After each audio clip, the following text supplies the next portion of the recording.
Thank you. Honorable Senator Fernandi.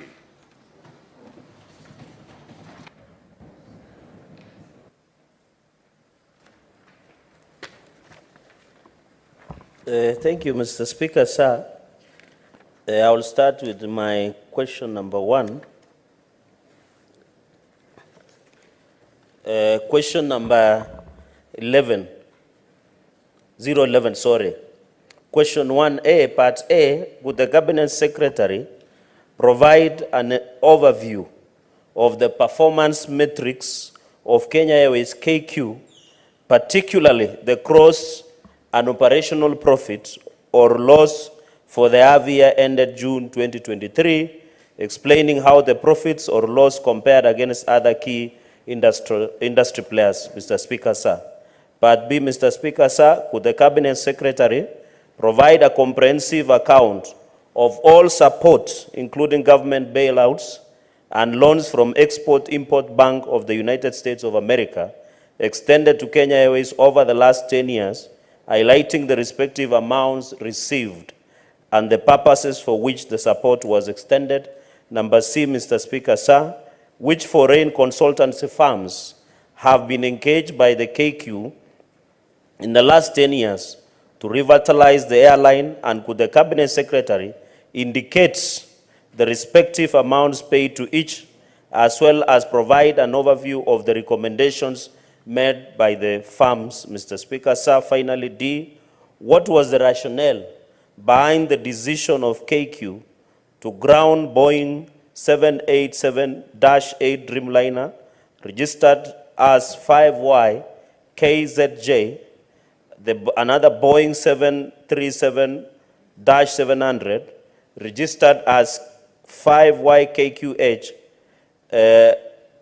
KQH and KQG, that is 787-8, and could the Cabinet Secretary also explain why the option of converting this aircraft to cargo planes was not pursued, and identify the authority that approved the removal of parts from this aircraft? I thank you, Mr. Speaker, sir. Honorable CS, you may proceed to respond. By way of introduction, Mr. Speaker, I hope this is the last time I'll answer questions about Kenya Airways, because it's our intention to return Kenya Airways to a private company so that the government of Kenya cannot continue subsidizing Kenya Airways, and therefore the public do not have a stake for us to come and answer questions about private companies in Parliament. So our effort in the Manifesto of Kenya Kwanza to make sure that we offload all the shares that the government owns in the Kenya Airways, so that we return it to a profitable private company that will not require the subsidies that we have had to subsidize, and converted if we convert the debt that they owe to the government of Kenya into equity, it increases their shareholding. So hopefully our manifesto objectives of getting a strategic investor will make it the last time we are discussing Kenya Airways. Mr. Speaker, as captured in the table below, and I'm sure the Honourable Senator has an answer, the submitted statement in good time. As captured in the table below, the Ministry through Kenya Airways reported an operating profit in the first half of financial year 2023, a milestone that it hadn't reached in the previous 6 years. The airline has made a significant 120% improvement, reporting an operating profit of 998 million compared to the same period in the previous year, where there was a reported loss of 5 billion. The table number 10 will explain. The growth was fueled by the 56% increase in group revenue, reaching an impressive 75 billion. Additionally, our passenger numbers surged 2.3 million, an impressive 43% growth from 1.6 million. And our earnings before interest, tax and depreciation and amortization and rent costs witnessed a commendable upswing of 7 points. Our gross profit improved by an impressive 131%, resulting in these commendable outcomes. We acknowledge that our legacy debt did bring down the impressive operating results, primarily to the huge forex losses because of the depreciation of the Kenya shillings against the dollar. These forex losses were primarily due to the re-evaluation of the US dollar denomination loans and liabilities. These finance charges in total amount of 22 billion and therefore heavily impacted our overall results. Mr. Speaker, the airline industry is highly competitive and therefore profit margins in the industry are thin. According to the International Airport Transport Association, IATA, the average net profit margin for the global airline industry is typically less than 5%. An overview of airline profitability compared to other industries is captured below. Vulnerability to external factors. Airlines are highly vulnerable to external factors that can impact the profitability, including fluctuations in fuel prices, currency devaluations, supply chain challenges, and geopolitical events. Capital intensity. Airlines require significant capital investment in aircraft maintenance and infrastructure, which can limit their profitability. This is unlike other businesses that do not have the same level of capital intensity. Cynicality. The airline industry is cynical and can be sensitive to economic cycles. During economic downturns, demand for air travel may decline, affecting airline profitability. Regulation. Airlines are subject to extensive regulation, including safety and security requirements, which can add operational costs. Competition. The airline industry is highly competitive with many players operating in the market. Competition can lead to price wars and reduced profit margins.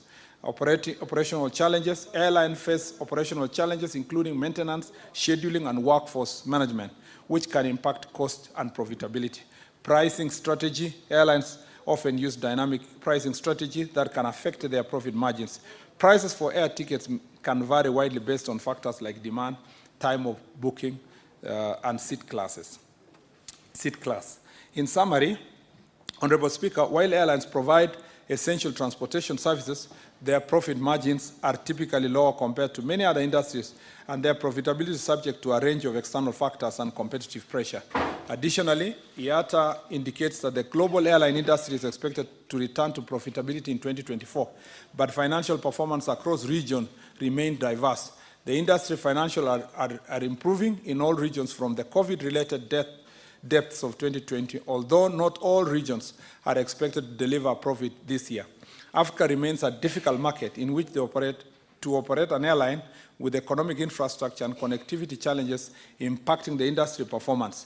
Nonetheless, despite the challenges, there is still robust demand for air travel in the region, which underpins the continued move towards return to overall industry profitability. Kenya Airways' current performance for financial year 2024 projections are predicated on this forecast, and Kenya Airways targets to return to profitability in financial year 2024 as depicted in the table below. Mr. Speaker, the table below shows also the loans acquired by Kenya Airways, and I'm sure the Honourable Senator can read from the GOK loans. You can see what we've been giving Kenya Airways, including the 10 billion we gave as soon as the government came to office. I wish to inform the House that Kenya Airways was not the only recipient of the government assistance, specifically to cope with the negative impact of COVID-19. Various governments in Africa and outside Africa have provided direct support to the airlines. They include Senegal, $128 million, relief package for its tourism and air transport sector. Seychelles waived all landing and parking fees for the period from April to December 2020, and Cote d'Ivoire waived in tourism tax for transit passengers. In addition, other governments that provided fiscal support to their travel and tourism sectors are shown below. From Egypt to Ghana to Zambia to Cameroon, we've given that list. Technically, it is worth noting that KQ has no loan facility from the Export-Import Bank of the United States of America.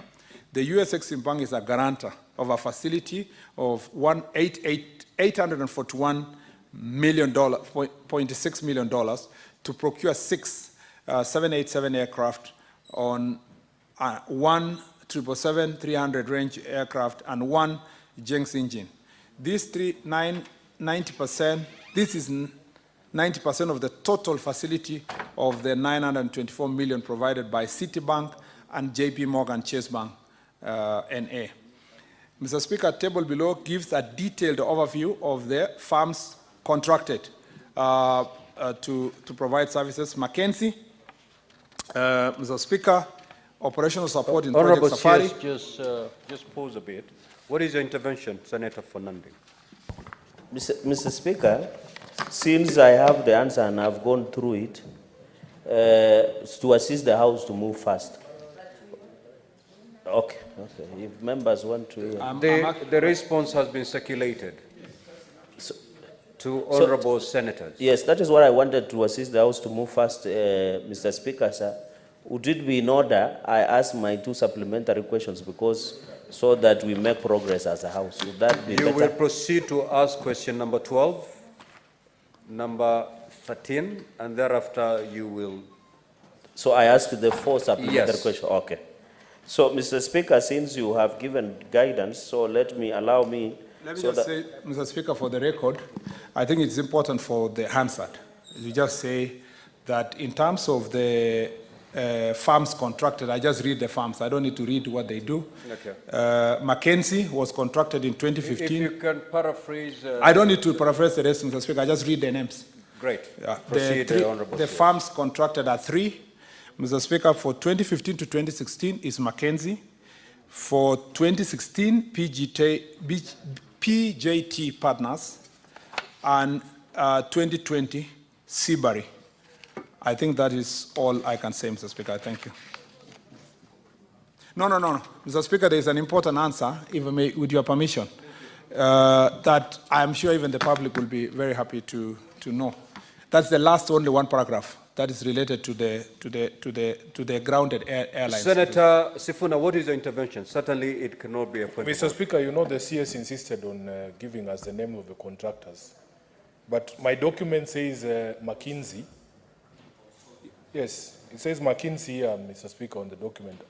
He has told us Mackenzie. I don't know if they are the same. Honorable CS, can you clarify that? Mr. Speaker, let me just refer back to the document.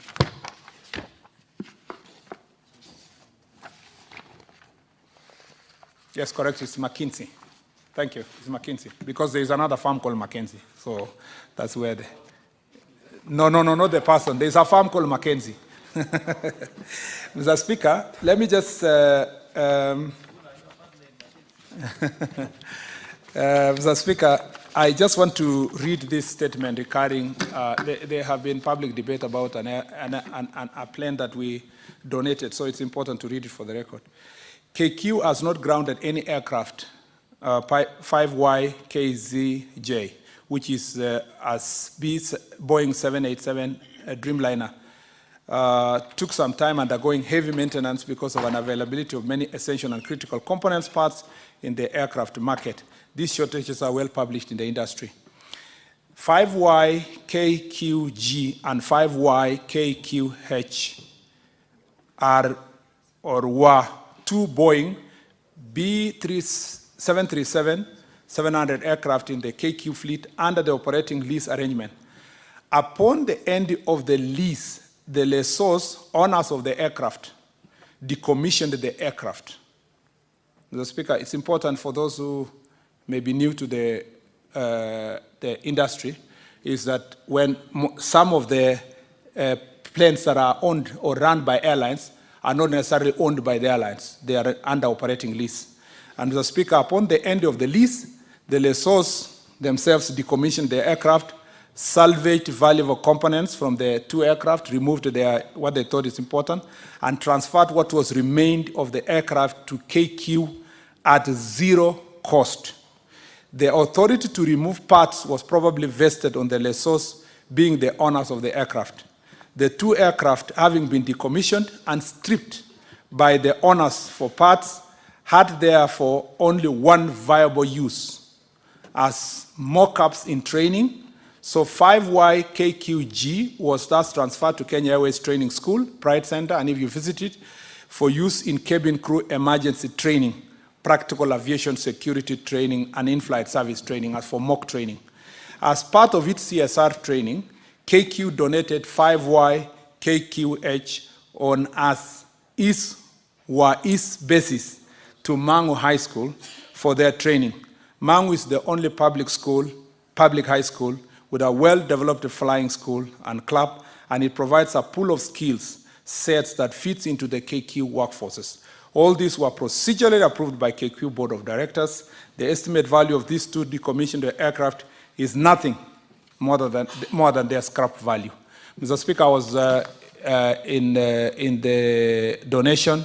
I was invited to participate in the donation as a chief guest. The students were extremely excited. Mr. Speaker, this was nothing except for scrap value. And if you go to Kitengela, you will find somebody running a restaurant there called 034, with a plane being the restaurant. Mr. Speaker, it doesn't mean that that's a plane which should have been flying cargo. So I think it's also important to make this abundantly clear to the public, because a statement was issued by a member of parliament in the past to say that we were donating a plane that would have brought billions of dollars. I thank you, Mr. Speaker.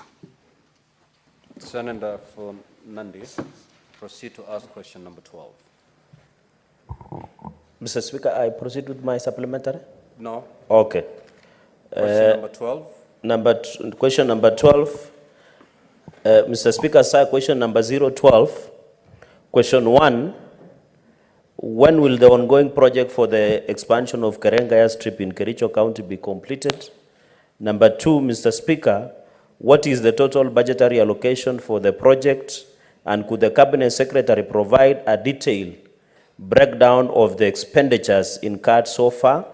And number C, could the Cabinet Secretary provide a detailed assessment of the quality of the works for the project, stating what the government is doing to hold accountable the contractor and any other individuals responsible for any identified lapses? I thank you, Mr. Speaker, sir. Honorable CS, you may proceed to respond. Question number 12. So, Speaker, this is a more straightforward answer, so I'll just read the answers. Mr. Speaker, the request to undertake the refurbishment of Cherargei airstrip emanated from the National Celebrations Technical Committee during their visit to Kericho on 15th of June 2023 to assess the status of the facility in the county in readiness for the Mashujaa Day following the presidential directive to hold the celebrations in Kericho. Refurbishment of the airstrip involved upgrading the runway to Maram standards and construction of an open steel frame shade to facilitate movement of guests during the celebrations. The works were successfully completed on 18th of October 2023, 2 days before 18th of October 2023. Mr. Speaker, the project total cost to date is 55.4 million shillings, for which 45.4 million is for the clearing, stripping, and grading for the runway, as well as related drainage works, including the construction of an aircraft holding 100 meters by 50 meters apron, and Kenya shillings 10 million for the building of an open steel frame shade. Honorable Speaker, no lapses were experienced during the execution of this project. The work was completed in compliance with the bill of quantities, specifications, and the drawings. The project manager's successive approval were done up until the completion of the works. The ministry is negotiating with the landowners to sell land to Kenya Airports Authority for development of the airstrip. Though the ministry has challenges with the land ownership of the moment, the project will be completed once the land is acquired. The minister has also had full consultation with the leaders of Kericho on this very important matter. Mr. Speaker, just for emphasis, this Cherargei airstrip land is owned by Eketera, the owners of the tea estate. And so even when we developed it, it was in the understanding that we will have to engage them to complete the works. We worked with the Kenya Defense Forces, who are the contracted, they were actually the contractors to construct the runway to Maram standard, and as you saw, it was useful for the celebrations. Going forward, we intend to acquire at least 50 to, if possible, 100 acres of that land, so that we do a proper airport that will enable agricultural farmers there and people traveling to Kericho and its environs to be able to land in that place and take off from that Kericho. I want to thank the leaders of Kericho, led by the majority leader here, for their support, understanding, and also for the work we are doing together quietly, Mr. Speaker, to acquire the land. The problem with such infrastructure, when you come to Parliament or public and announce that we are looking for land, usually the prices shoot up. It's inflated. The good news is that we are discussing this with already an established investor. So we have made it clear to the investor that land acquisition will be on fairly concessional terms, considering that they are also leaseholders from the government of Kericho County. I thank you, Mr. Speaker. Senator Fernandi, proceed to ask question number 13. Mr. Speaker, sir, question number 013, question 1, could the Cabinet Secretary provide a status update on all projects from the construction and upgrade of roads undertaken by national government in Nandi County since 2013, explaining any discrepancies between the contractual and actual dates of completion? But B, Mr. Speaker, what are the reasons for the delay in resuming construction of Kaiboi, Chepterwai, Kapkatembu, Chomisha, Chemuswa, Chomisia, Danger Road, Timboroa, Maraba, Kopere Road, Mugundoi, Nandi Hills Road, Nandi Hills, Simaki Road, Lesos, Keses, Cheptiret, and Cheptiret to Lone, Moi University roads in Nandi County, which have stalled? And could the Cabinet Secretary also outline steps taken by the government to expedite the resumption and completion of these projects, Mr. Speaker, sir? I thank you. Honorable CS, you may proceed to respond. Thank you, Mr. Speaker. Mr. Speaker, I'm glad that I'm responding to this question, having given a global picture of the roads in the country. So already I had shared with you the situation in the country, thanks to the question from the Deputy Speaker. So I'll just go straight to the answer. I wish to state that 183 kilometers of roads have been upgraded to bitumen standard, with 2 major bridges constructed to completion in Nandi County since 2013, undertaken by Kenya Rural Roads Authority. Details of the projects are detailed in the annex. Concerning discrepancy between the contractual and actual dates of completion, I wish to state that the ministry has faced financial challenges in the funding, as I earlier indicated, due to inadequate allocation and disbursement from the National Treasury over the years. This has culminated in the accumulation of significant pending bills from certified works. Contractors have consequently been reluctant to complete the works in the affected projects, citing non-payment of their dues. The government, through the National Treasury, is working on the mechanism to facilitate significant reduction of our clearing of pending bills in the near future. This will result in the full resumption of completion of affected projects countrywide. Roads under the jurisdiction of Kenya in Nandi County have been managed through performance-based maintenance contracts and routine maintenance contracts, depending on the planned intervention and available resources. The agency is currently managing 10 ongoing maintenance contracts in the county. 9 of the maintenance projects are administered by the Western Region Office, situated in Kakamega. 1 project is administered in the North Rift Regional Office. That's the routine maintenance and support improvement of JN A8 Eldoret Kapsabet Road, which is commenced on 8th March 2024 and is scheduled to end on 4th September 2024 with a contract sum of 38,218,314. The road is 40 kilometers long, but only 22 of it's in Nandi County, i.e. from the Mlango to Barbara. Lastly, the roads done under the jurisdiction of the Kenya Urban Roads are indicated in the table below.